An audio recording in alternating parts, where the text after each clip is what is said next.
But now the message. Yo, I'm very excited about this. We are going to journey through Joshua. Anybody have a clue who Joshua was? Son of Nun. That's right. Not none as in no parents. Nun, N-U-N. The son of Nun. But we get to the start of the book of Joshua. And it's quite a precipice. It's quite a significant time. Because Moses has just died. Now, I'm hoping that the leaders were mourning and the people were mourning Moses and they weren't celebrating that he had passed on. But the book starts with Moses passing away. And right at the end of Joshua, guess what? It ends with another leader passing away. So this book is almost like the fulfillment of the calls and the commissions on leaders' lives, like wrapping it up. The first verse in Joshua 1 says, after the death of Moses, the servant of the Lord said to Joshua, the son of Nun, Moses' assistant, Moses, my servant, is dead. Now therefore, arise, go over this Jordan, you and all this people, into the land that I'm giving to you, to the people of Israel. And here's a very charismatic verse. Every place that the sole of your foot will tread upon, I have given to you, just as I've promised to Moses. Now, I grew up charismatic Pentecostal in the AFM church, and I learned a lot there. I also learned a couple of things I have had to unlearn, because it was more man than God, and possibly my own interpretation. But one of the fun things that we did in the youth, some hints for you, is we went and put our feet on the tires of cars that we liked and declared in faith, this Maserati will be mine. So if you come here on a Sunday and there are footmarks on your car, it's a strong possibility that the youth was taught, everywhere your foot tread, you shall possess. I hope the youth aren't watching this. Not really. Don't do that, okay? Especially not on Maseratis. We don't have cash to fix that car. But you find the Israelites in a place.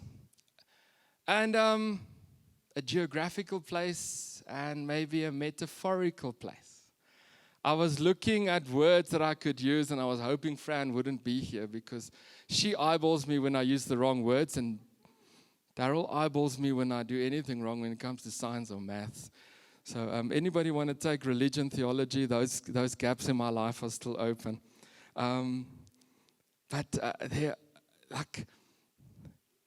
Listen to these things. I've got places to go, people to see, and things to do. Have you heard that? Okay. We have arrived.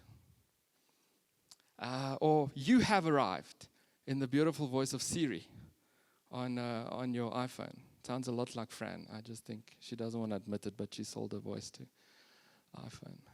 Or the GPSs, recalculating, you stop, end of your journey, you have arrived. Have you heard that? Another thing, I'm at the place in my life, and ... I printed out one of the, if you Google it, this is the thing that comes up. If you say, Google, I am at the place in my life, this is what comes up. Where peace is a priority, I deliberately avoid certain people to protect my mental, emotional, and spiritual state. We've all been there. Another one that comes up is we go and we say, I have arrived. Because not only do I wishfully put my foot on the tire of a Maserati, I now own a Maserati. Don't really, people, please. This pastor does not own a Maserati. But you know that thing where we use that I have arrived as you have achieved something. You have arrived at a juncture in your life. And then we have this thing where we say, oh, please don't go there.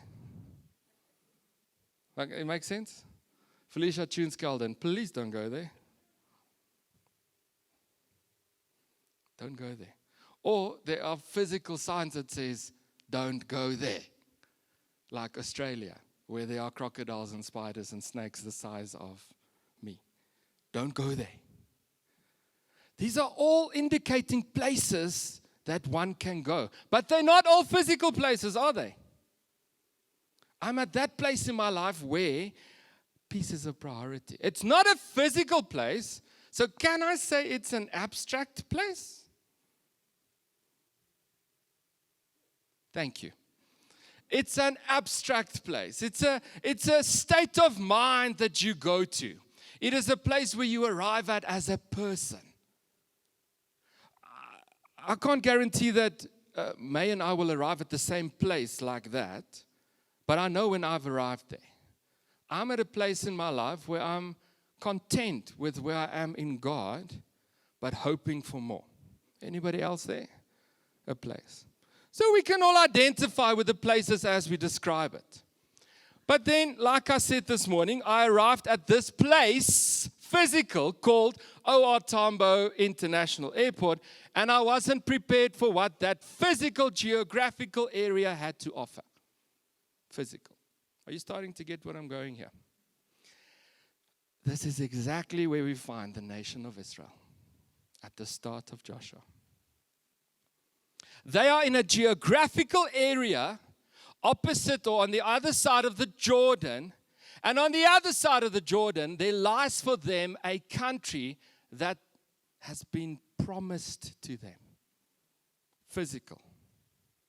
But given the circumstances that came ahead, they could all be in a very different place.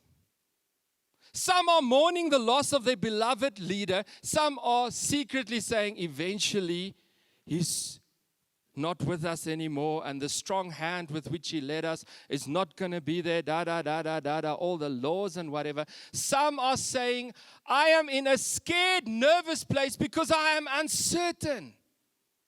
Joshua is probably in like the most precarious place of all of them. I have to lead. I have to step into the footsteps of a great leader. And I don't have a clue.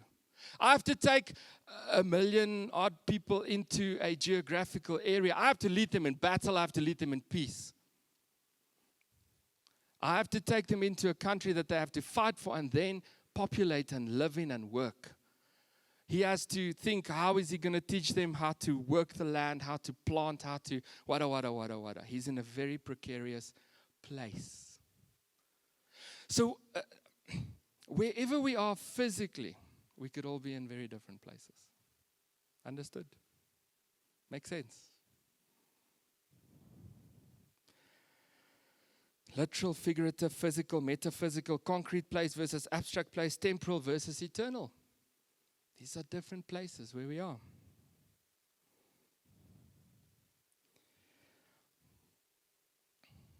One thing is certain, is in God, they are also in a certain place as a nation. They are in the place of this close on a map to the promise fulfilled. There's a Jordan, a river, between them and their promised inheritance. Their allotment, their property, the farm. How close have you been to your dreams in life? I can reach out and I can touch it. It's right there.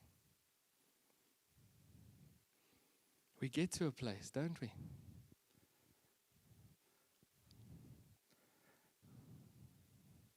This entire mini-series that we're going to do in Joshua is going to look at the places where the nation of Israelites, or Israel, almost semicoloned. In Joburg, drivers don't full stop at stop streets. They comma, and then if you wait a little bit longer, you have semicolon. Just that 1, 2, and then you go.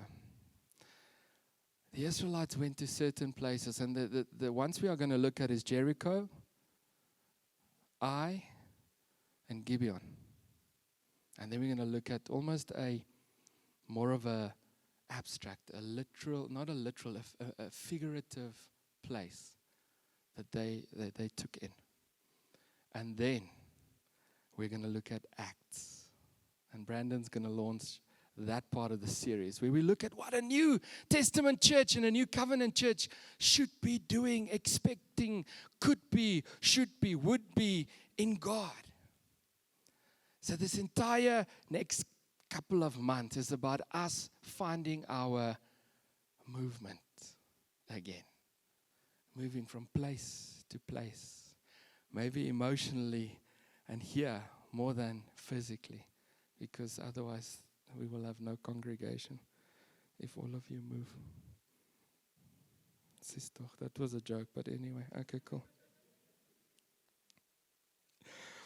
So the first couple of things I'm taking is Joshua 1 to 5, and I'm not looking at Joshua 2 because that goes with Jericho. But Joshua 1 verse 11 says the following. Pass through the midst of the camp and command the people, prepare your provisions, for within 3 days you are to pass over this Jordan to go in to take possessions of the land that the Lord your God is giving you to possess. God has promised them something, and they are standing on this side, and they are now being told, this 40 years that you've been journeying with what seemed like an empty promise was not empty. You're going to take some land.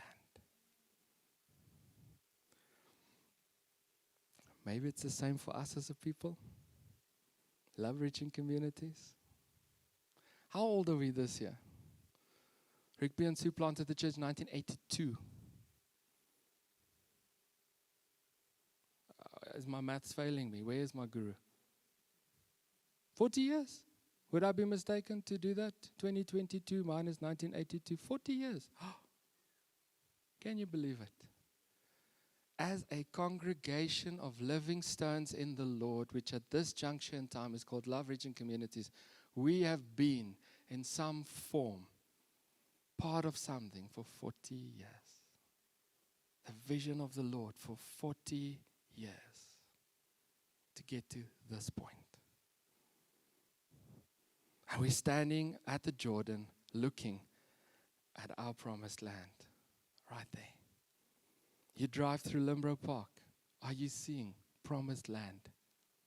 Or are you seeing inconveniences to the ever-decaying roads in Linbro Park? Are you seeing the promised land? Can you allow God to birth in you an excitement for what is lying right on our doorstep? The time is here.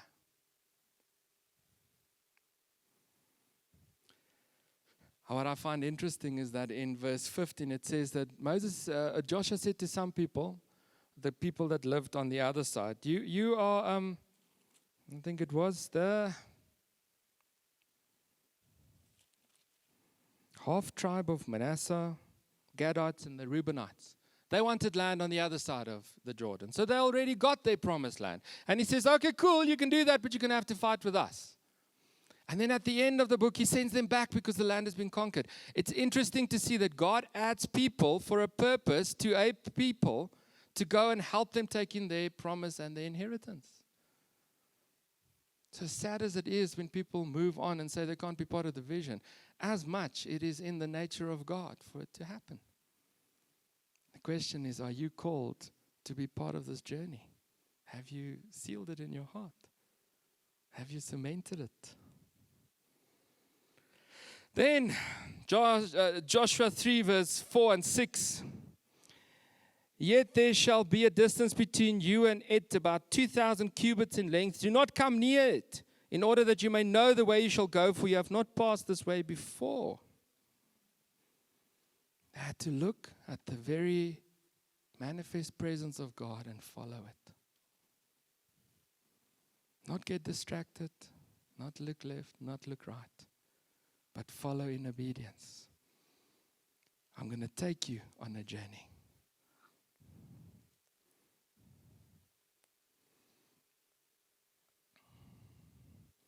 I love in chapter 4, they've now gone and this mighty miracle happens.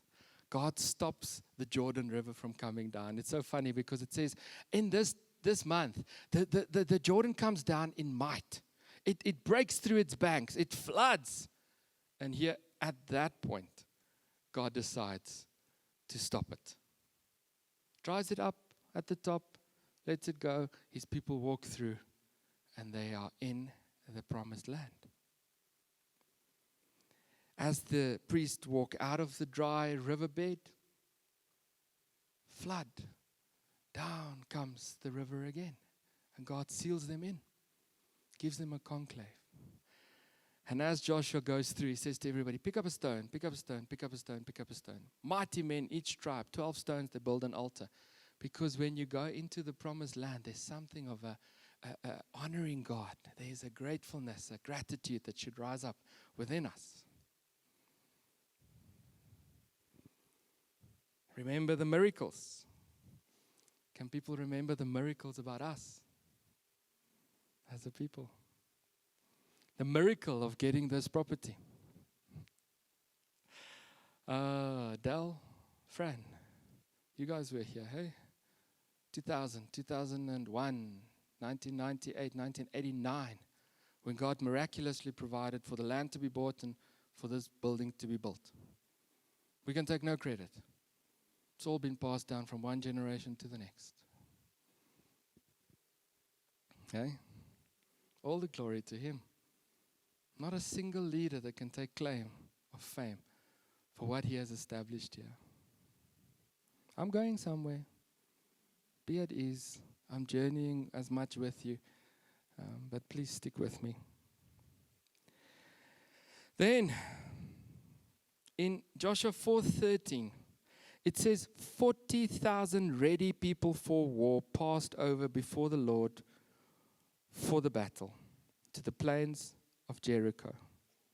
And on that day the Lord exalted Joshua in the sight of all Israel, and they stood in awe of him, just as they had stood in awe of Moses all the days of his life. I believe God is gonna cause love-reaching communities to be able to fight.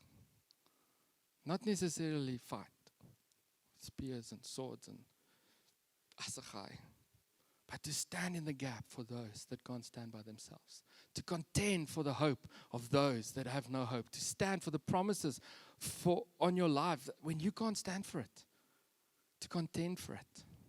Are you ready to fight? You know where fighting starts? At a prayer meeting. On a Sunday morning when we gather here, that's where fighting starts. Trevelyan, you arrived. You were just a little late. We don't judge you. That's where we start to fight, where we intercede on. You know, like this morning, this prayer group was interceding for you to have a wonderful spiritual time of worship. And so it was. A lovely time because somebody fought on your behalf. Cool. So that's just what I took from my 4 chapters, chapter 1, 3, 4, and 5 in broad strokes. But the thing I want to use this morning, or what I want to share with us in launching this series, is that there are promise receivers, there are promise caretakers, and then there are promise possessors. The promise receivers are people like Abraham. In Genesis 12, verse 1-3, God calls Abraham. He says Abraham was a man in Tehran, or the son of Tehran, which is, where is it? Iran? Yeah, Tehran, but it's modern day Iran. That's where it is. And he calls him, he was a worshiper, not a God worshiper, a moon worshiper. God calls him, and he makes him a promise. You want to read it? Open our Bibles, Genesis 12. Doing a lot of Genesis today.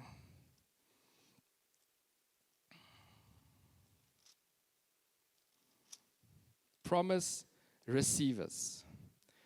Genesis 12, verse 1 to 3. Now the Lord said to Abram, he doesn't have a aham on his name yet. Go from your country and your kindred and your father's house to the land that I will show you, and I will make of you a great nation. I will bless you and make your name great, so that you will be a blessing. I will bless those who bless you, and him who dishonors you I will curse. And in you all the families of the earth shall be blessed.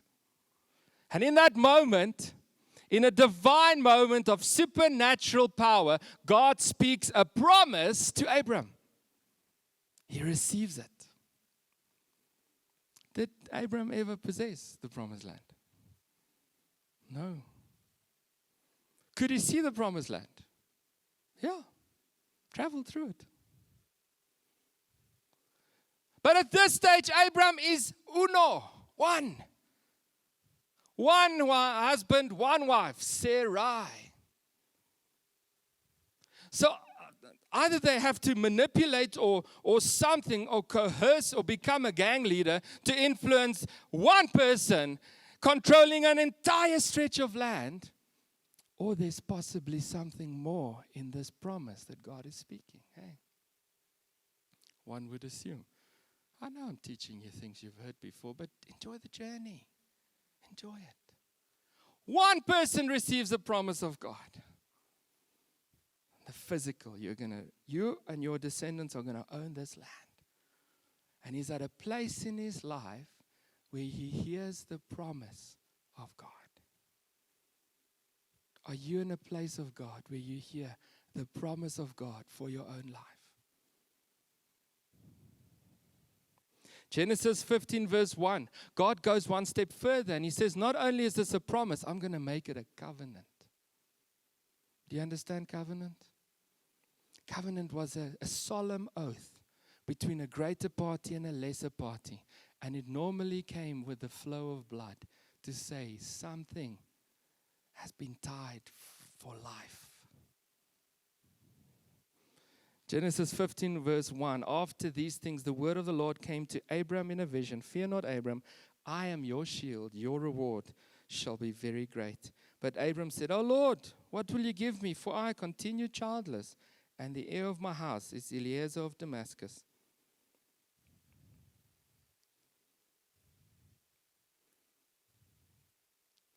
Look toward heaven and number the stars if you are able to number them. So shall your offspring be. He gets a covenant. Now he's the holder of a promise and he's the holder of a covenant in God. But does he have an offspring yet? No offspring. He's just a promise receiver at this stage. Now, I mean, at that stage in life, it's fascinating. It's fantastic to hear a promise from God spoken to you, isn't it? I was promised that I would speak to a multitude of people. And for years, I never spoke to a multitude of people, but now I get to speak to you guys in a hostage situation. It was a promise that I received back then, but now it's a reality. A promise I received. And then through sins in my life, I stuffed up. And then God came back and he says, not only do I promise you, but I'll give you a covenant. Look, I'm giving you kids. You shall be father to nations. Now my covenant for my kids is they'll be nations, nation changers, you know. That's what I've received. They still all in KZN having a holiday while I'm here. Except Levi and I in cold Joburg. They're not in another nation yet, but the likelihood is that they will go to a nation if I look at the God of promise and the God of covenant. Now there's a promise of people because he says, look up at the skies. There's going to be as many people. Look at the sand on the seashore. It's going to be you're going to have a multitude. Jumps on, promise of land. Genesis 15 verse 17. When the sun had gone down and it was dark, behold, a smoking fire pot and a flaming torch passed between these pieces. And on the day, the Lord made a covenant with Abram, saying, to your offspring I give this land.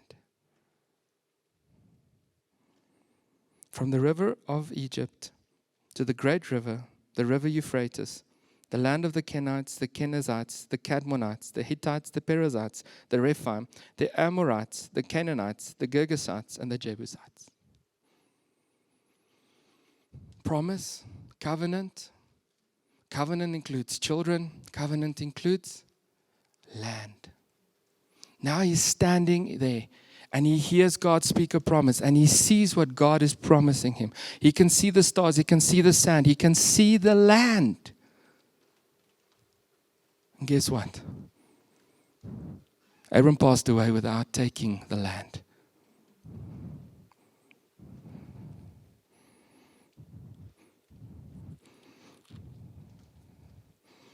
Genesis 17, 14, 1 to 14, and then verse 26. Abram and the covenant of the circumcision. God changes his name. You're going to be the father of nations. Sarah, you're going to be Sarah, mother of nations. Promises, 14 to 26. Isaac promised, the true son, not the Ishmael. And then finally, Genesis 18, 1 to 3. And the Lord appeared to him by the oaks of Mamre. As he sat at the door of his tent in the heat of the day, he lifted up his eyes and looked, and behold, 3 men were standing in front of him. When he saw them, he ran from the tent door to meet them and bowed himself to the earth and said, O Lord, if I have found favor in your sight, do not pass by your servant. He has heard, he has received a promise, he's received a covenant that included a generation to come, included land to come, and now he's actually been in the presence of God. A promise receiver. He's at a physical place in his life where he can see the land, but he's in a different place up here. He's hopeful for the future. He knows what is to come. He wishes he could grow old and see how his children work the land, inherit the land, stay in the land, how his children and his grandchildren and everybody come. He's in a different place in his head. Where are you? What promise are you keeping? What covenant are you keeping? How is that causing you to be in a place of hope, a place of dream, a place of potential to come? Where are you? The second thing that comes is promise, the promise caretakers. Abraham begot Ishmael, and then Isaac. Isaac begot Jacob and Esau. Jacob became Israel. Israel became 12 tribes. And they became the nation of Israel. And out of those 12 tribes, there was a little boy born and put in a basket on the Nile. And he became Moses. And after Moses passed away, the baton of leadership was handed over to Joshua. And now spiritually, can you see how those forefathers that got the promise, took care of the promise, eventually hand over the promise to us? We're going to get there. Promise of the caretakers, Isaac in Genesis 26. He gets a promise from God. And guess what? It's not a new promise. It is the very same promise that was given to his dad, Abraham. It's very important to note that. Because now 40 years later, after God planted love-reaching communities in Rigby and Sue's heart, the vision is still the same from God. He isn't telling all of us now run on your own tangent. He's still saying, love the community where I plant you. That is why we will have drivings here. To serve the community. That is why we have youth, and we should all be so excited about that. That is why mission trips, it's wonderful, because we're going to love communities. It's who we are. He spoke it 40 years ago. Somebody took care of it, and somebody got it, somebody took care of it, and it's our purpose to, I'm preempting my next point, to possess it. But after Abraham received it, Isaac got to caretake of it. Then, our friend Jacob, he's an attractive boy like myself. Not too much hair on the arms. When he shaves, he cleans up nice. His brother Esau, ruddy, hairy, hunter. Always smells of dead animals. It says that. Standing on this side. And Esau is the firstborn. He's supposed to get the promise. What promise is he going to get? The promise that was handed down from Abraham to Isaac, which now needs to be handed out to the next one. And Esau says, no, here, take my firstborn right. You can I'll take a bowl of soup. And Jacob is like, I'm going to capitalize on this. Genesis 27. And him and his mom concocts this plan. And they put the fur of animals on the arms. And they cook a lovely meal. And he stands before his dad and he says, Dad, it's me, because Isaac can't see anymore. And Isaac, obviously the two boys, the twins, sounded identical when they spoke. Because the father's like, come closer, my boy. And then he feels his skin. He smells the smell of animals on Jacob. And he says, this must be my son. It says, see the smell of my son. It's a smell of a field that the Lord has blessed. Okay. And then in verse 28, Genesis 27:28, it says, may God give you of the dew of heaven and of the fatness of the earth and plenty of grain and wine. Let people serve you and nations bow down to you. Be Lord over your brothers, and may your mother's sons bow down to you. Cursed be everyone who curses you, and blessed be everyone who blesses you. Where does he hear this language? Possibly from his dad. And his dad heard it from Yahweh, the uncreated. Those who bless you will be blessed. You will be blessed to be a blessing. I am with you. And Jacob takes it. And then Jacob runs away and eventually he falls asleep and he has a dream. Jacob's dream in Genesis 28:10-12.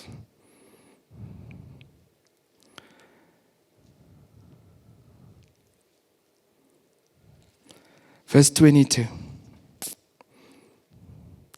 So let's go 21. So that I came again to my father's house in peace, then the Lord shall be my God, and this stone which I have set up for a pillar shall be God's house, and all that you give me I will give a full tenth. Oh no, that's the wrong portion.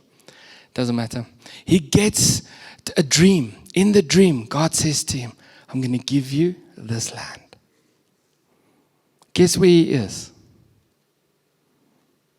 Take a guess. In the promised land. Busy crossing over the promised land to go to Laban.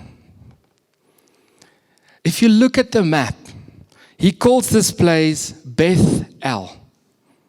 It's right next to the city of Ai, which is the second place that the Israelites conquer when they go and take the land of Canaan. Does Jacob at that stage take the land? It's now been promised to his great-grandfather. It's been promised to his dad. It's promised to him. He goes and he sleeps there in a dream. God says this land will be yours. He anoints a stone. He says, may it forever be remembered that this place God has given to me and my ancestors. Does he take it? No. No, he doesn't. Because he's not a promised possessor, but he's a promise caretaker. Are you starting to feel the picture come together?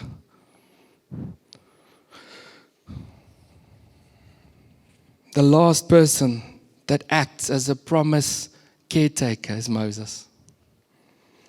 Let's see, can we move out of Genesis maybe? Let's try Exodus. Exodus 3, verse 5 and 6. Then he said, do not come near. Take your sandals off your feet, for this place on which you are standing is holy. And he said, I am the God of your father, the God of Abraham, the God of Isaac, the God of Jacob. And Moses hid his face, for he was afraid to look at God.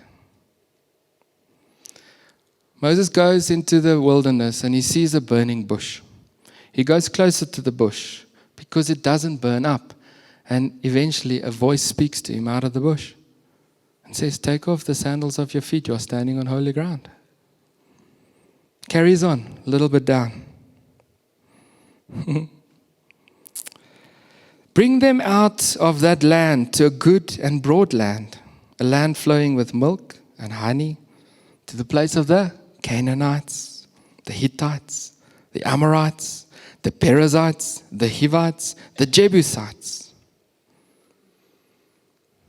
God hands over the promise that was given to Abram, Isaac, Jacob, to Moses. Please, will you steward this dream?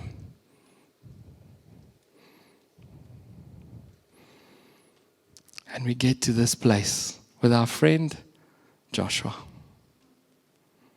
And all of a sudden, years of dreaming, years of planning, years of working, gets to the place where there's the promised land, and here I am. I can see it. I can smell it. I can touch it. I want to feel it, Lord. That a physical place where they can now take. They've got the numbers. They've got the warriors. And Joshua ushers in an era of promised possessors.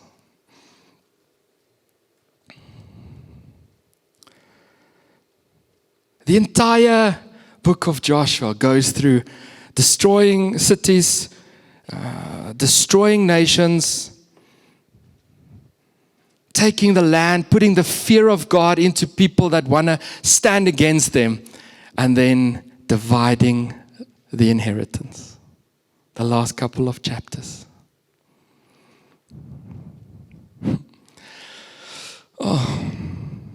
I'm not feeling the excitement that I'm feeling. I'm hoping in this series it will carry over to you. We've had promise receivers in this congregation, which says go and plant a church of living stones in this area. Promise receivers. They labored. They built a congregation. They labored. They gave of their money to buy land, to do whatever. They gathered people from all across Joburg to come here. They hand over the promises. They tell people of the promises. I have all the prophecies bound, and I read them up in my office, and I can see what God has spoken. Hand it over to previous eldership teams, leaderships in this place. They took of this thing. They built as much as they could. There was no community to reach at that stage. There were 4 farms. They had to take care of this vision that God wanted, a church in this area for His express purposes. And they handed over and they labored over it and they took care of it and they cried over it and they wept over it. Promise caretakers. And they come to us in 2022 after 3 years of COVID labor. And they said, here now is a promise to possess. And out of the blue, pops a community of people. Are you a possessor? Are you a caretaker that says, God said, but then do nothing? That hold on to the beauty of the promise and the covenant that was given, but do nothing with it? Or are you willing to say, I will be one of the 40,000 that's ready to go into battle and take the promise for my God? Well, I think you can gather that I'm there. I am ready. I want to possess this promise that God has said to me. I'm in a place in my mind where I've arrived at the point where I'm like, yeah, God. COVID is gone. Well, it's not gone, but you mean like the restrictions. We can do what He has called us to do to the best of our abilities. Let the floodgates open. That's the physical. The emotional is, yes, Lord, I will face a couple of defeats, as we will learn. The Israelites had some defeats. I think Matri is going to take the battle. She's going to talk about that place. But God, I can face it. Mentally, I'm there. And then spiritually. How that promise that God speaks drips of His nature and His presence. I will bless you. I will be with you. I will honor you. It's constantly Him coming into our space to fulfill His promise. Never sending somebody else to do it. The personal God. Are you spiritually in that place where you are ready to receive the presence of God and more of it in your life, through your life, for other people? The promised possessor. In Deuteronomy 10 verse 16 and Deuteronomy 30 verse 6, Deuteronomy means the second telling of the law. It says, it talks about circumcision. An unpleasant topic to speak about as a guy. But we know what happened. On the 8th day, every baby had to be circumcised, every male child. There was pain involved, there was blood that flowed. And it was a tangible, evident sign of the covenant that God did with the nation of Israel. But you know, in Romans 2:29, it says that circumcision is not circumcision of the flesh, but it's circumcision of the heart. Will you cut off the foreskin of your heart? Will the blood flow of your heart that you and I can have a real relationship, God says. Paraphrasing. In Deuteronomy 30 and Deuteronomy 10, God says the same thing. Circumcision is an act of the heart, not just of the flesh. Because He's including all people. Not just the boy, the male children, the female children, and the Gentiles, and everybody else that comes. What is the thing that Joshua is instructed to do by God as soon as they cross the Jordan?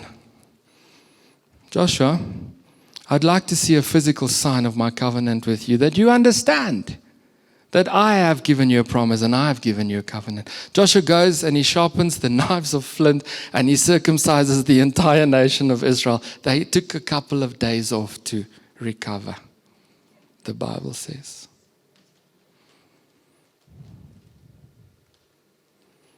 After that, the battle started. I believe God is returning us to His covenant for the vision that He has given us as a church. And He's saying, are you going to live with a bit of discomfort? Maybe you should get out of your ivory palace.